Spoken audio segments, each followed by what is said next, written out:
അക്ബർ ഷാ എന്ന കൊടും criminal വർക്കലയിലെ restaurant ജീവനക്കാരനെ കഴുത്തിൽ കത്തിവെച്ച് പണം കവർന്നതാണ് ഇയാൾക്കെതിരെയുള്ള ഏറ്റവും പുതിയ കേസ്. ലിഫ്റ്റ് ചോദിച്ച് ബൈക്കിൽ കയറ്റി പോകുമ്പോഴാണ് കഴുത്തിൽ കത്തിവെച്ച് ഷാൻ എന്ന യുവാവിന്റെ പണം തട്ടിയത്. ഒളിവിൽ പോയ പ്രതിക്കായി തിരച്ചിൽ ഊർജിതമാക്കിയിട്ടുണ്ട് പോലീസ്.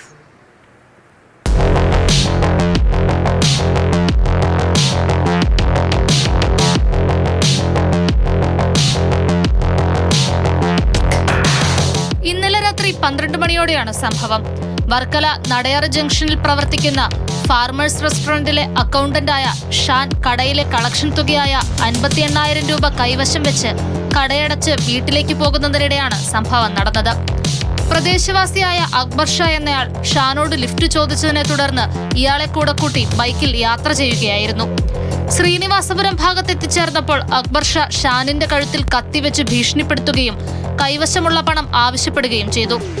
ഷാൻ പണം നൽകാൻ തയ്യാറാകാതെ വന്നതോടെ പ്രതി കഴുത്തിൽ കത്തി ഉപയോഗിച്ച് മുറിവേൽപ്പിച്ച് പണം പിടിച്ചുപറിച്ച് കടന്നുകളയുകയായിരുന്നു. പരിക്കേറ്റ ഷാൻ സുഹൃത്തുക്കളെ ഫോൺ വഴി വിവരമറിയിക്കുകയും തുടർന്ന് സുഹൃത്തുക്കളെത്തി ഇയാളെ വർക്കല താലൂക്ക് ആശുപത്രിയിലെത്തിച്ച് ചികിത്സ തേടുകയും ചെയ്തു. ഷാനിന്റെ കഴുത്തിന് 2 സ്റ്റിച്ചുണ്ട്. ഇയാളുടെ പരാതിയുടെ അടിസ്ഥാനത്തിൽ അയിരൂർ പോലീസ് അന്വേഷണം ആരംഭിച്ചിട്ടുണ്ട്.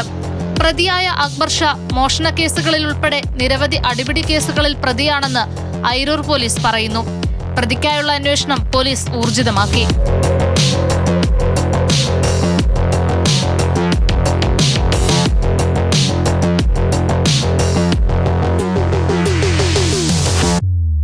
മാതൃഭൂമി ന്യൂസ്, തിരുവനന്തപുരം.